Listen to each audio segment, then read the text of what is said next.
फसलों के त्योहार। सारा दिन बोरसी के आगे बैठकर हाथ तापते हुए गुजर जाता है। कहां तो खिचड़ी के समय धूप में गर्माहट की शुरुआत होनी चाहिए, और यहां हम सूरज के इंतजार में आस लगाए बैठे हुए हैं। पूरे 10 दिन हो गए, सूरज लापता है। आज सुबह तो रजाई से निकलने की हिम्मत नहीं हो रही थी।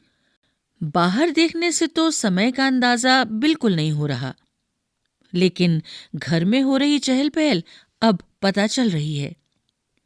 रह रहकर कानों में कभी चांपाकल के चलने और पानी के गिरने की आवाज, तो कभी किसी के हाक लगाने की आवाज आ रही थी।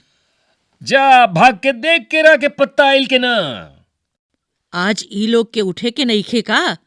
बोल जल्दी तैयार हो खस। नहा धोकर हम सभी एक कमरे में इकट्ठा हुए। दादा और चाचा ने क्या सफेद चकाचक मांड लगी धोती और कुर्ता पहना हुआ है।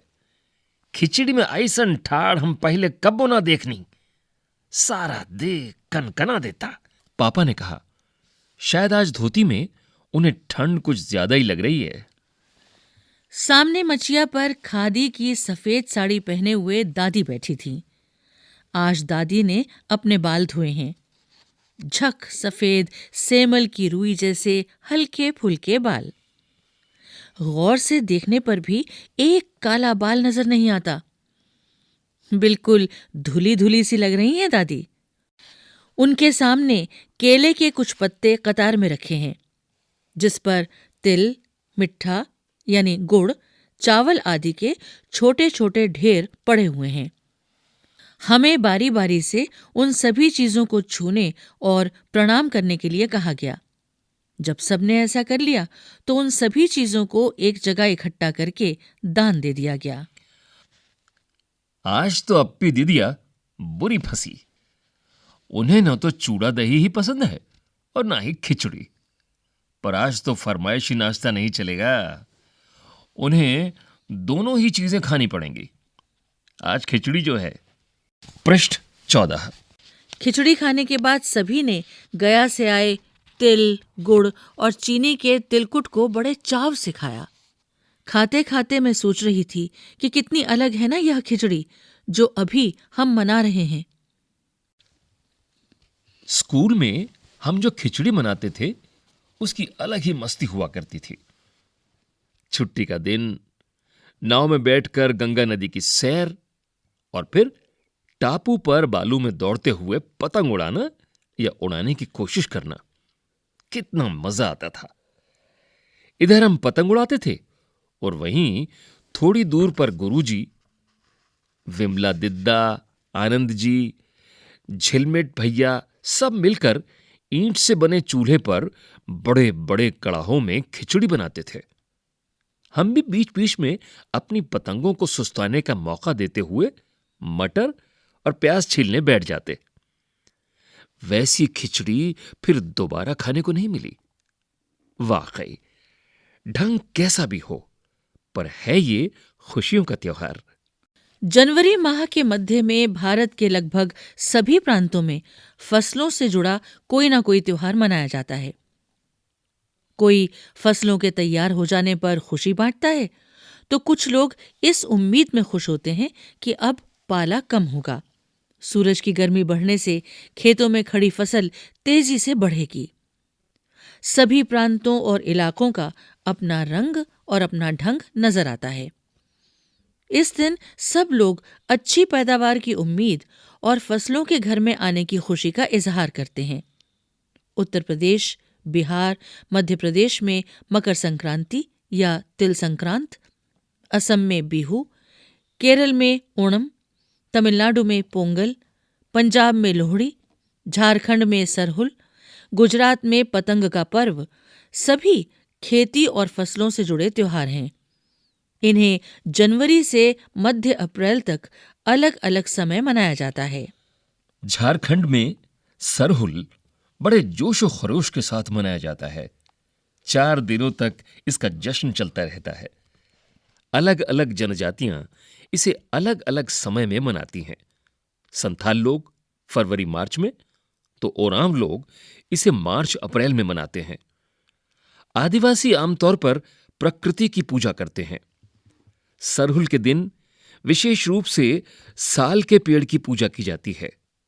यही समय है जब साल के पेड़ों में फूल आने लगते हैं और मौसम बहुत ही खुशनुमा हो जाता है। स्त्री पुरुष दोनों ही ढोल मजीरे लेकर रात भर नाचते गाते हैं। पृष्ठ संख्या 15। चारों ओर फैली हुई छोटी छोटी घाटियां, लंबे लंबे साल के वृक्षों का जंगल और वहीं आसपास बसे छोटे छोटे गांव, लिपे पुते करीने से बुहारे और सजाए गए अपने घरों के सामने लोग एक पंक्ति में कमर में बाहें डालकर नृत्य करते हैं। अगले दिन वे नृत्य करते हुए घर घर जाते हैं और फूलों के पौधे लगाते हैं। घर घर से चंदा मांगने की भी प्रथा है, पर चंदे में मालूम है क्या मांगते हैं? मुर्गा, चावल और मिश्री। फिर चलता है खाने पीने और खेलों का दौर। तीसरे दिन जाकर पूजा होती है, जिसके बाद लोग अपने कानों में सरई का फूल पहनते हैं। इसी दिन से वसंत ऋतु की शुरुआत मानी जाती है। धान की भी पूजा होती है। पूजा किया हुआ आशीर्वादी धान अगली फसल में बोया जाता है। तमिलनाडु में मकर संक्रांति या फसलों से जुड़ा हुआ त्योहार पोंगल के रूप में मनाया जाता है।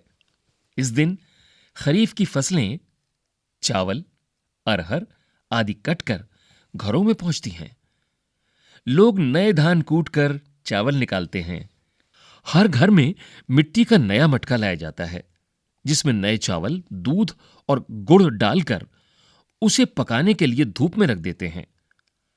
हल्दी शुभ मानी जाती है, इसलिए साबुत हल्दी को मटके के मुंह के चारों ओर बांध देते हैं। यह मटका दिन में 10:30-12 बजे तक धूप में रखा जाता है। जैसे ही दूध में उफान आता है और दूध चावल मटके से बाहर गिरने लगता है, तो पोंगला पोंगल के स्वर सुनाई देते हैं, जिसका अर्थ है खिचड़ी में उफान आ गया। दूसरी ओर गुजरात में पतंगों के बिना तो मकर संक्रांति का जश्न अधूरा ही माना जाएगा। इस दिन आसमान की ओर यदि नजर उठाएं तो शायद हर आकार और रंग रूप की पतंगें आकाश में लहराती हुई मिलेंगी। प्रत्येक गुजराती, चाहे वह किसी भी धर्म, जाति या आयु का हो, पतंग उड़ाता है। हजारों लाखों पतंगों से सूर्य भी ढक सा जाता है। पृष्ठ संख्या 16।